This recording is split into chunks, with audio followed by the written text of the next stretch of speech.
I should just say we should make a game out of the number of times we're going to say the word election, AI, and Elon Musk. Have you wondered why someone would get paid so much money? Well, I do all the time. And I think the next panel will enlighten us as to what it really takes to pay your executives, how those decisions are made, and how you balance fairness in all of it. So please join me in welcoming to the stage our next panel on balancing fairness and incentives in executive compensation.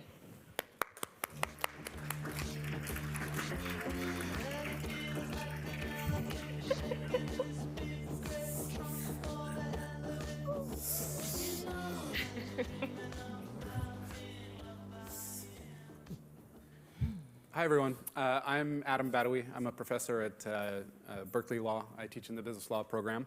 And I'm excited to moderate this panel on executive compensation. We have a distinguished panel with a lot of expertise on the topic. So I'll do some brief introductions, and then we'll get right into it.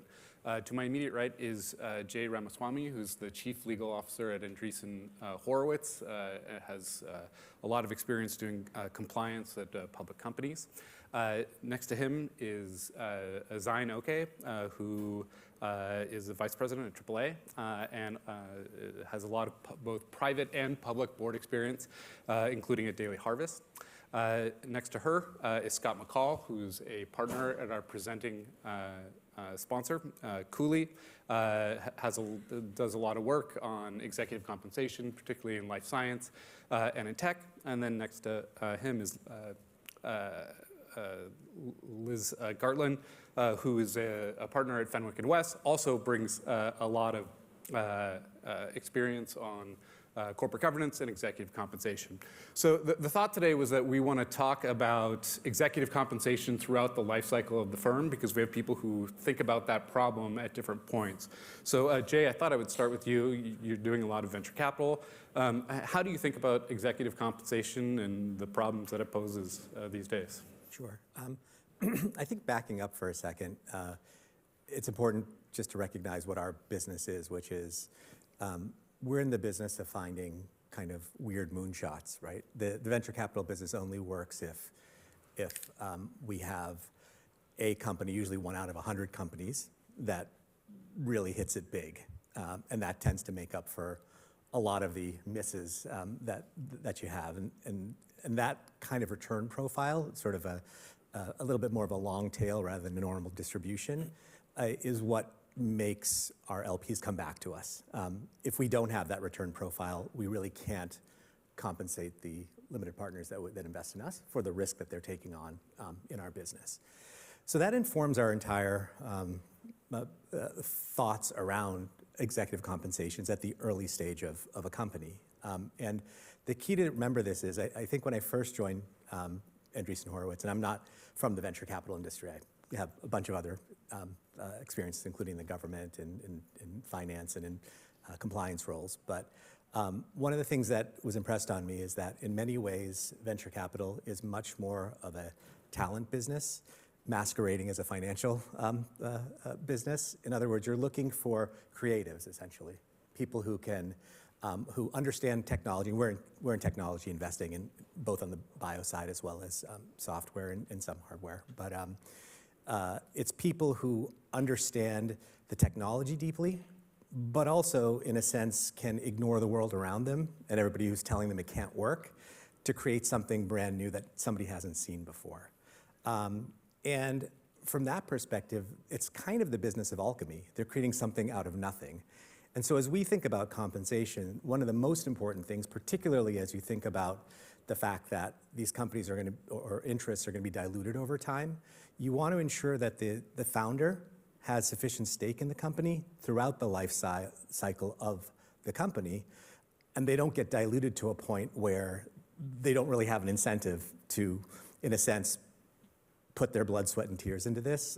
One of our co-founders, Ben Horowitz, has written this book called The Hard Thing About Hard Things, and he says that the life of an entrepreneur is really vacillating between two extremes.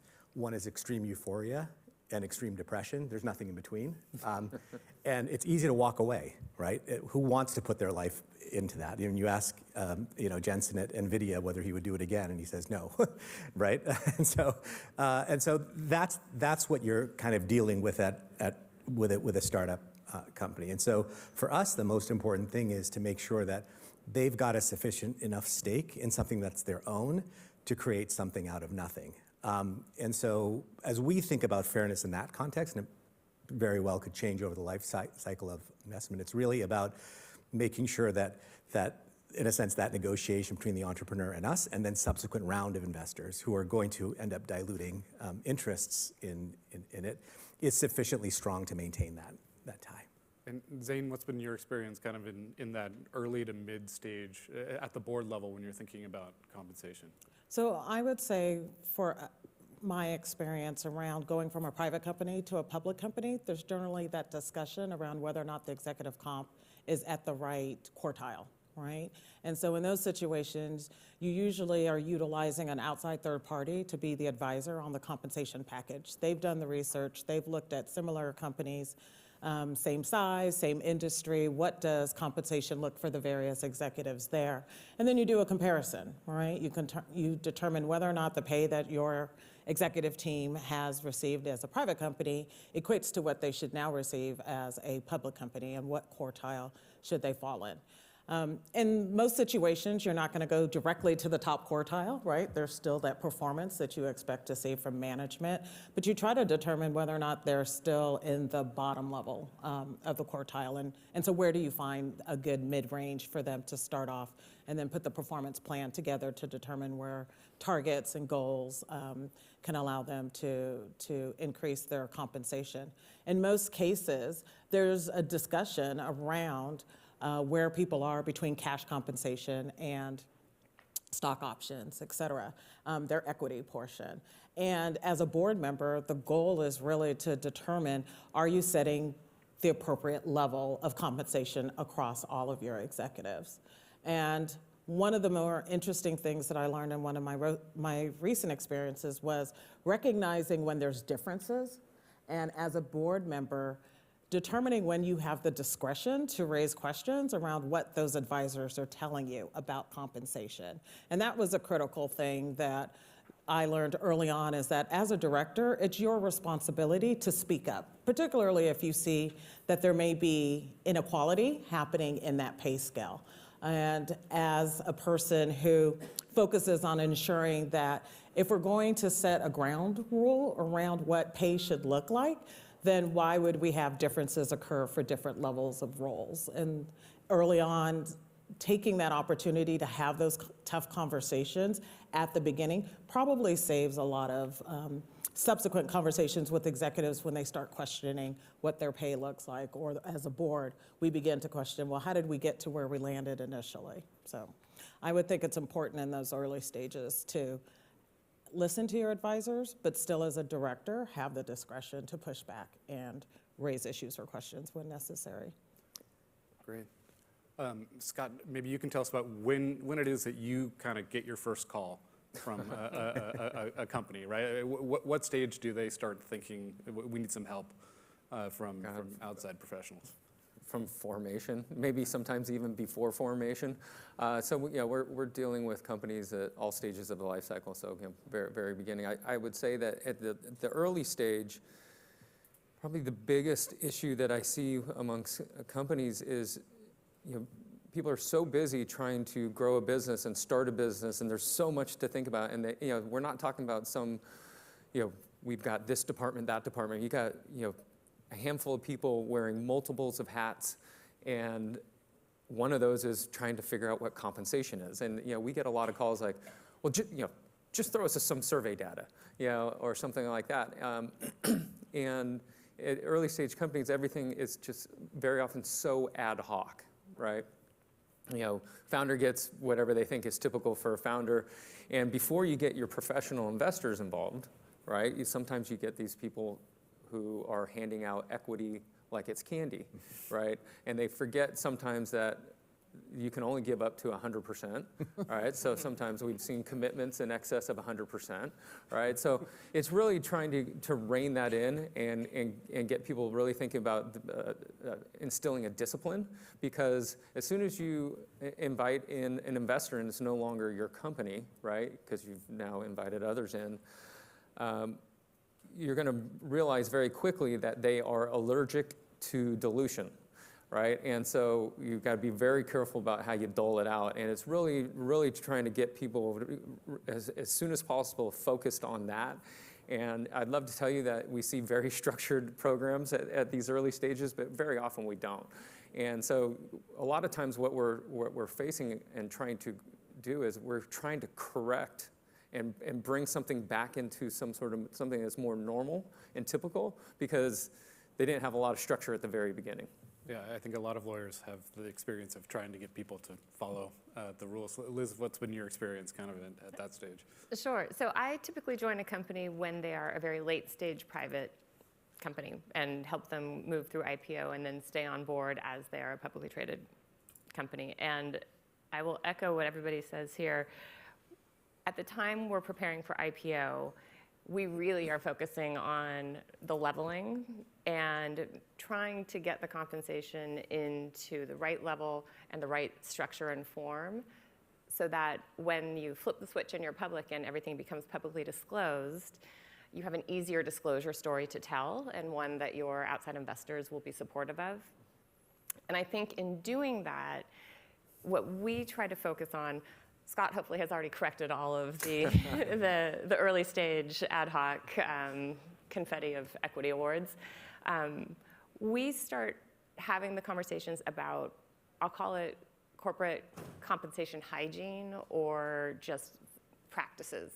So what we want to see is companies implementing a regular schedule, a regular cadence of meetings, and really mapping out a full year to 2 years forward of when are these conversations going to happen. So for example, picking up on something you said, building enough time in so that when you get the data from your compensation consultant, that you have time to iterate on it, push on certain things, ask them to go back and create new models for you so that you can have a really complete discussion about it at the board level. And that's one thing, to be sure you're actually getting it right. But then where we also come in as outside counsel is helping you map out what that's going to look like from a disclosure standpoint, and thinking through, what the balance is between something that might be right for the company to get a new executive on board or incentivize somebody, and how it's going to appear to your investors, the institutional advisors, et cetera. We had some discussion yesterday about kind of IPOs versus M&A, and that's a big difference in executive comp. Maybe Scott, you can share with us kind of what are the different things you think about when you're in M&A mode versus IPO mode when it comes to compensation? Yeah, I on some level, while an IPO is this, it's an event. Right? It's a milestone event for a company. At the end of the day, it's still financing, and really making people understand that there is a business to run and continue to improve upon post-IPO. Right? The end is not the IPO, and sometimes we have to kind of get people's heads in the right place. And as Liz mentioned, a lot of what we do in connection with IPOs is getting people right-sized, so analyzing the information. And the right-sizing is a combination of, how much unvested equity do they have? What's their total equity position, right? There's a lot of, balancing that goes on there. In connection with an M&A, event, what we're it kind of just really depends on the profile and what the deal itself is. How important are people going to be to the buyer kind of post acquisition, or is this buyer coming in and really just buying the IP and whatnot? And what sort of provisions are we putting in place? Because and when I say provisions, vesting provisions in particular in connection with an M&A event. So we often talk about things like single trigger versus double trigger. So single trigger vesting is vest on the change of control, and that's it. Double trigger says, hey, the change of control is not the event. If you get terminated by the buyer following the change of control, then you'll get some acceleration. The other part of that is, what's the buyer going to do with the equity? So a lot of times what I'm dealing with is a lot of people haven't really thought through about the fact that a buyer does not have to continue the equity following the transaction. So they don't have to assume the awards, right? They can just say, hey, that's your pie over there. We don't care how many slices there are in it, but we're paying you whatever. We're paying you $1 billion, and that's it, right? But we'll figure out how to incentivize people post-closing. And so a lot of what happens is you're sitting there now with an employee base with some unvested equity, and is that going to just terminate unvested, which a lot of employees generally might think is being unfair. I got my professional investor over there saying, hey, look, no, we're looking for total return to shareholders. We're trying to maximize the return to our limited partners and the like. So there's some tension there between kind of what might be viewed as fair from an employee's perspective versus what's fair from a shareholder's perspective. And then you're going to get into things that maybe Liz deals a little bit more with than I do, but a lot of the fiduciary responsibilities from a board member's perspective in terms of when they take, can you take action at the time of an M&A event to do something with that equity? And what sort of issues does that pose? Because a board member at the end of the day is really trying to maximize value for the investors, not necessarily the employee base, but getting employees through the end of a transaction, right? And keeping them motivated through a transaction is actually very important to the deal as well. So there's a lot of balancing and trying to think through kind of how you're going to treat equity in connection with an M&A event. Zan, you've been a director both in private companies, public companies. What are the discussions around compensation like? How do they differ in those two environments, and perhaps even during the transition when you're I think to follow on with what Scott was saying in terms of companies that are ready or waiting for a transaction, right? There are a lot of conversations around compensation and what do the equity triggers look like? In some cases, it's about maintaining or retaining key executives or staff, right? And then looking at the triggers or what we might be compensating them from an equity standpoint in the event that a change of control happens.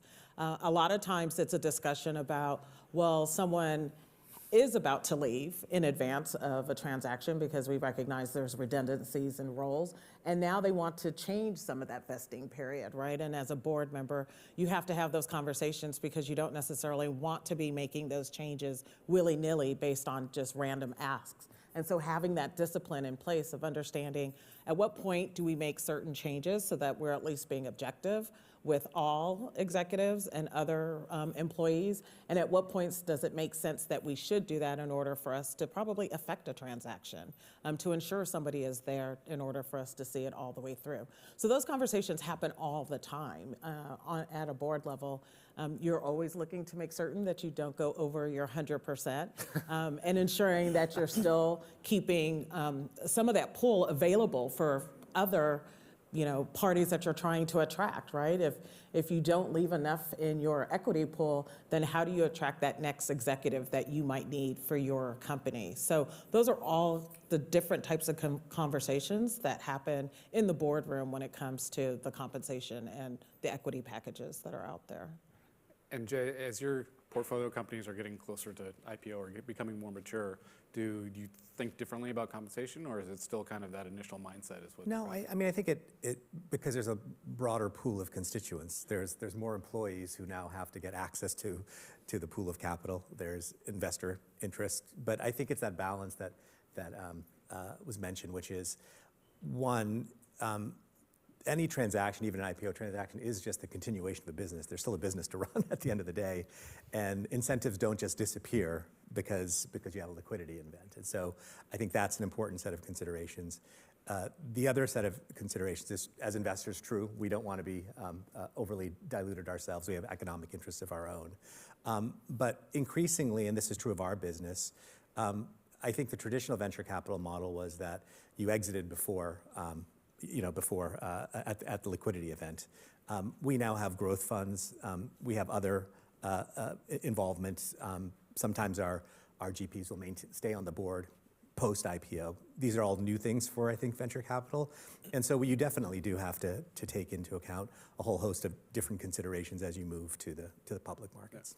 And Liz, when you go public, you get a lot more scrutiny. A lot of it's coming from institutional investors, proxy advisors. How does that change the process of how directors are thinking about that? Well, it changes it quite a bit. I think the evolution of the change can be staged and eased. You can ease into it a bit. So typically, right when you go public, you have a short period of time where your disclosure obligations are lower, where you're disclosing a fewer number of people, less information, and you're not subject to the say-on-pay vote, which is a shareholder advisory vote for or against your compensation program. But as the company matures and they're subject to the full disclosure regime and a full say-on-pay vote, directors are sensitive to failing the vote. Even though it's just advisory, it doesn't force you to change your program. It is a public acknowledgement by shareholders that they don't think your compensation program is operating as it should be. And in the worst case scenario, a compensation committee director may get a vote against his or her director position. So directors are sensitive about this in the big picture of sort of the optics of it. I think where the interesting conversation comes up in boardrooms often is taking into consideration what the disclosure will look like and what the institutional advisors will think and your institutional investors will think, but also comparing it against what the actual needs of the company are in the moment to drive the business. And I think a very common example of this is, let's say the company is going through a transformation and, it's not the best year, but they've got a business plan in place. It's a long-term plan, several years, where they are very confident that the business is going to improve, stock price is going to improve, et cetera. But they're concerned that they are going to lose their key leadership.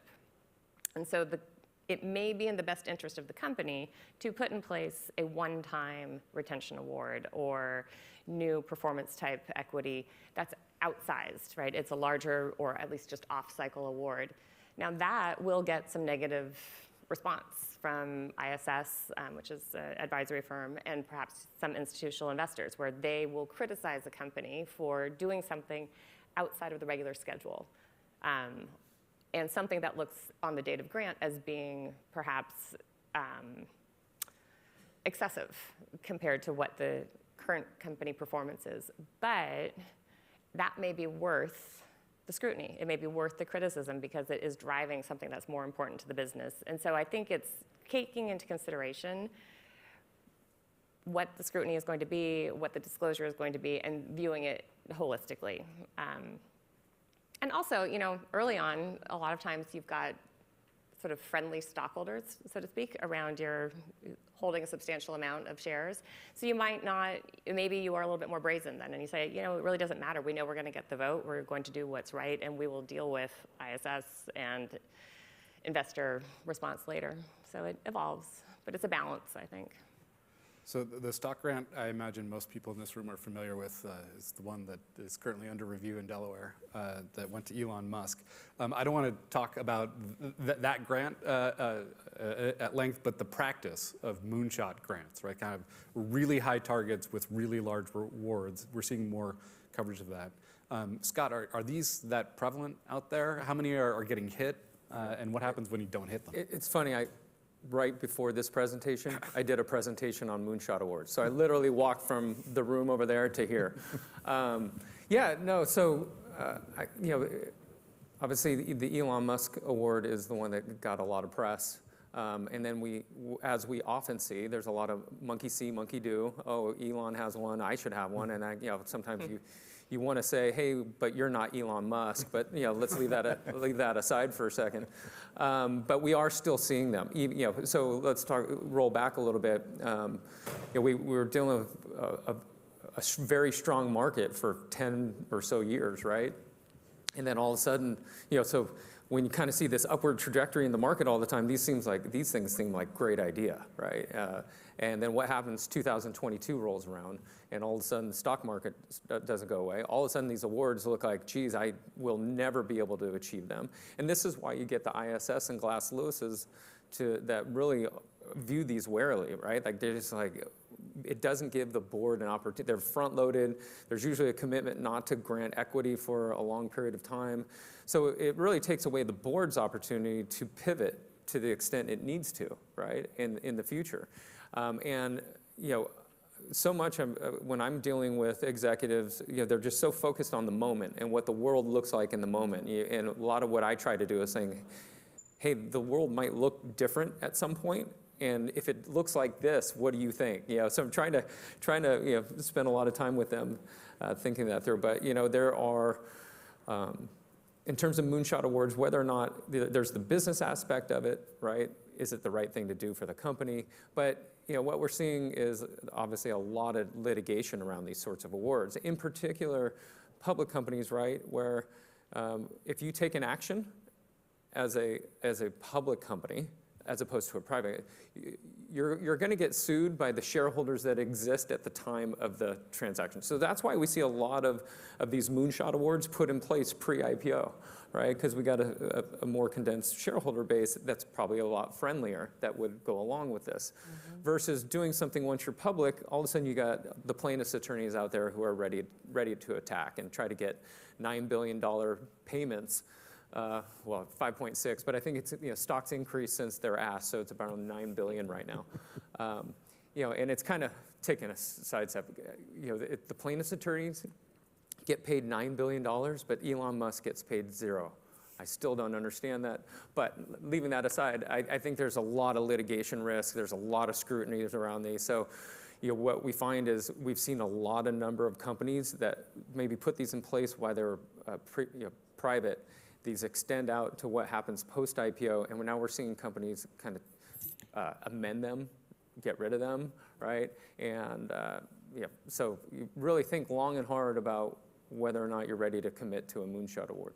And design, what are those conversations like in the I mean, I think a lot of times when the compensation committee is meeting initially, they're really thinking about the risks, both if you're a private company and looking to have a liquidation event occur, or if you're a public company, what does that look like? And so there is a hesitancy to do those, or at least in the rooms that I'm in, because at the end of the day, you've got to really justify the performance for the pay. And most of the time, there are larger constituent or other constituents out there that you have to take into consideration. And broadly, what does that look like to the rest of the company, right? So what are you rewarding? How do you communicate that to your company base, particularly if you're a public company, because that information will be out there. If you're a private company, what does that look like to the other executives who are also still looking for that liquidation transaction, and how does it impact them? And then just as the compensation committee and then the board, right? Like how do you put the rationale together to justify putting something like that in place, particularly based on the company's performance at that time and where you expect it to go? So there's a lot of conversation around that, because at the end of the day, as the director, it's your fiduciary responsibility to manage the value of the company. And that may depend on the individuals that you do need to retain with some of these long-term incentive plans, but sometimes you don't want to over-reward before performance is out there. And so some of that discussion then goes into, do we look at the long-term incentives, right? Are they one-year incentive plans? Are they 3-year incentive plans? Are they multiple-year incentive plans before you get to that actual payout? And so the conversation now takes a different turn in terms of what do those LTIPs really look like for a lot of the executives. Yeah, I would love to have Zane on a lot of my boards. You know, the process is key, right? And a lot of times these things you push just the nature of how the businesses are run. People try to push these things through very quickly. Oh, you know, let's just keep it simple, or you know, all these sorts of things. And so, having a board member who's willing to kind of step back and say, "Hold on, we're gonna think about this. We're gonna, you know, really have a good process here." I think it's critical to those types of awards. I think the fact of the matter is that most, at least if moonshots are properly designed, they should be missed a lot of the time. So Liz, what happens when you miss a moonshot and you've got an under-incentivized CEO? So that's an unfortunate reality that they do miss quite a bit. it puts the company, the board in particular, into a tricky spot of figuring out how do they re-incentivize, re-equitize, reset the retention and incentive program they have in place for their executives. And the reality is what happens is it becomes clear that it's not going to achieve or very unlikely to achieve, but before the end of the time period. And so companies start pushing, can we get rid of these? Can we change them? Can we make them easier? And that, unfortunately, then raises a lot of concern from the investors and the investor advisory firms that you're changing metrics to make it easier. It can appear that you're paying for failure, right? So it handcuffs you a bit because you have the choice of, well, we let these ride and we let them fail, right? And then put something new in place, or we take an affirmative step now to cancel them and give something new, but that will be viewed as, it can be viewed as you are paying, even though it's not performing, the board has decided, well, that's too bad, we still need to give you something else. And even though that's a simplistic way of viewing it, and there are bigger reasons, you need to be sure that you've got the right team in place, the sound bite of it from a disclosure standpoint can be picked up as a very negative outcome. Jay, you said you're in the moonshot business, and so what happens when these grants either don't hit? How do VCs generally think about it? Look, I don't think it's any different. I mean, it's the trade-off between setting aggressive targets, wanting people to meet them, but then also having to have a regularized way of compensating people for their efforts. So I don't know that the considerations are different. I would think that just at the earlier stage, there's this less process because you are a private company. You've got a closely held set of investors. The incentives, I think, from the shareholders' point of view, haven't been diluted as much, and so in a sense, there's probably not as much asymmetry between shareholders and the founders. But it's the same set of considerations. I'm not sure that it changes magically just because you're a public company. So I'm an academic, which means I'm hardwired to talk about papers that I wrote. And so I think the reason I wound up on this panel is because I wrote a paper recently with Bobby Bartlett, and we looked at ESG-linked compensation, right? And we find that it's like a participation trophy. Everyone gets it, everyone hits it. And so I'd be curious to hear, not necessarily ESG, although I'd be happy to hear that too, but when you're linking compensation to things that aren't directly stock price or other things, right? How do boards and compensation experts think about that design? So I think it's really about the mission of the company, their vision, their values, and then what do they want to hold executives accountable to? And I'm a strong believer that if you don't measure it, it's hard to pay for the performance, right? Or to see the outcome. And so the conversation will be around, well, if there's particular targets that we're trying to hit, or there's a goal that we're trying to achieve, how is that baked into the goals set for the executives, right? Where in the organization is that accountability, and how far up the food chain does it actually go? And then you can tie compensation to the results. It doesn't always have to be just about the share price, right? Maybe there are certain ESG outcomes that a company needs to pay attention to given the industry that they're in, or maybe there's changes that they want to see in their company, and that can only be driven by the fact that executives are being held accountable. And so those conversations at the compensation committee level will occur. It's the compensation committee's responsibility to really understand what are the goals and the objectives and the targets of a company, and how does that tie into then the performance and the pay that the executives will get. And if you don't have those conversations, then they are participation trophy awards, right? Like everybody will get it, or no one gets anything for all the hard effort that they've put in to try to change or reach an outcome. And those conversations are really important. It starts with management, right? It starts with where their objectives are, but then the compensation committee is there again to be that discerning group that asks the tough questions around, so how are you going to tie this to your executives? How are they going to be held accountable? And how do you ensure that you can measure the outcomes? Liz, what are you seeing with respect to trends? So I think in terms of actual compensation metrics, it's still not substantial.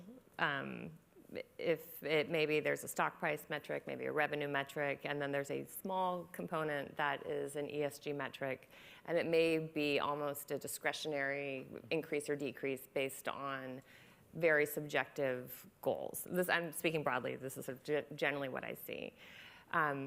What I also see, though, is I would say in the last 5 years at least, many more compensation committees are taking a more active role in evaluating the company's overall ESG efforts. And so the one that the compensation committee often sees is diversity efforts, and really getting into conversations with management about what is the status quo, where do we want to be, what programs are you implementing. So they're being more, I see comp committees being more active in the area, but it's still not always tied to compensation.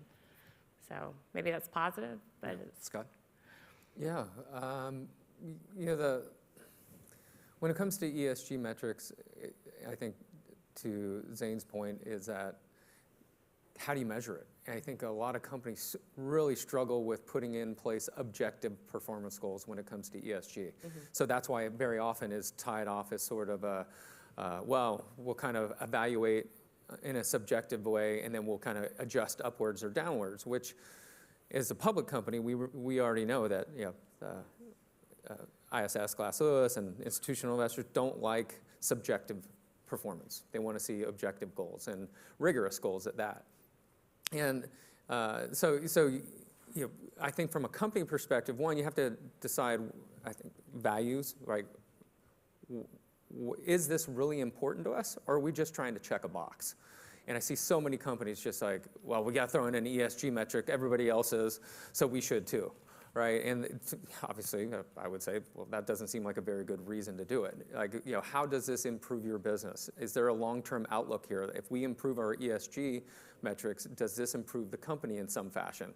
That maybe ultimately does result in a stock price increase. It may not be an annual sort of benefit, but maybe it's a benefit 5, 10 years out down the road. And so, I think boards and most people are so fixated, and rightfully so, but on operational metrics, right? That it's really hard to kind of take a step back and look at something that maybe is not a pure operational metric and say, how do we incorporate this, and how do we do it in an objective manner? In going through the proxies, I'm sometimes shocked at how the process works sometimes, right? So it would be kind of the compensation committee goes into a room and says, does the executive care about diversity?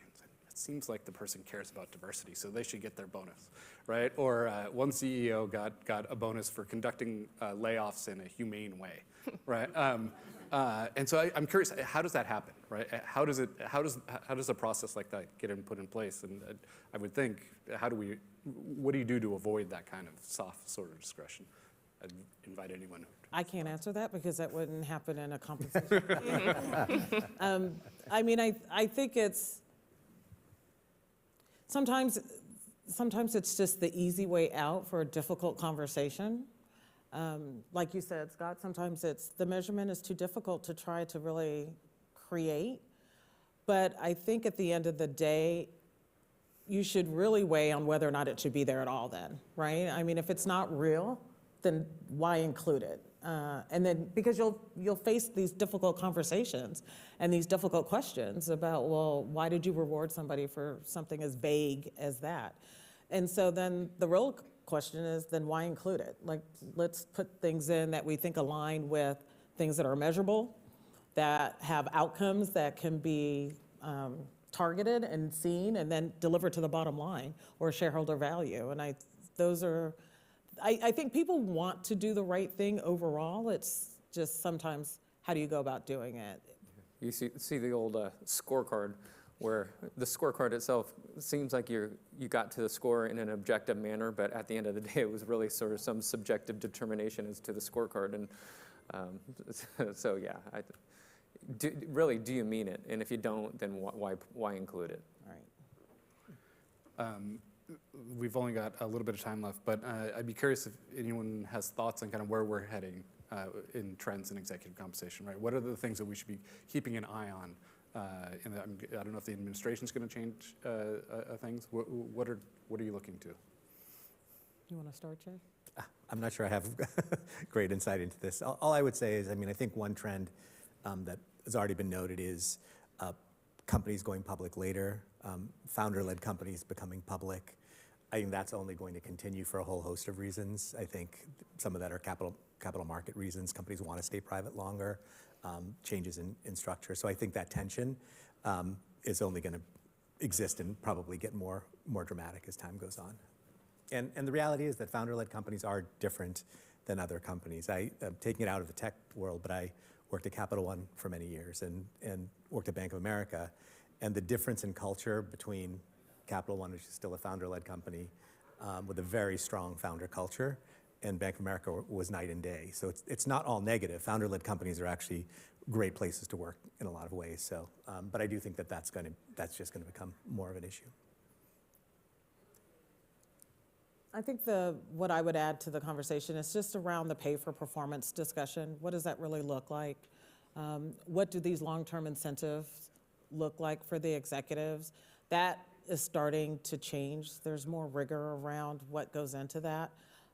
And the disclosure, I think, plays a huge part in that, because you have to be ready to, for public companies, put that information out there. And for a lot of private companies, you know, my goal always when I'm sitting on a private company board is, if you have an intention to go for an IPO, you need to start thinking about these things now as a private company.